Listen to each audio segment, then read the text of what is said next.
معلش روقي لي البيت النهارده بس عشان انا تعبانه النهارده.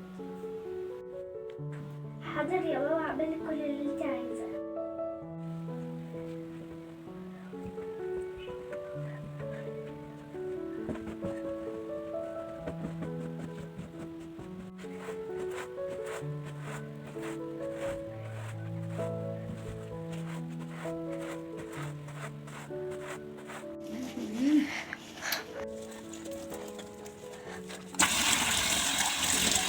اتفضلي يا بابا، عملت لك ينسون عشان ربنا يشفيك. انت عملت لي ينسون يا دود. تسلم ايدك يا حبيبتي.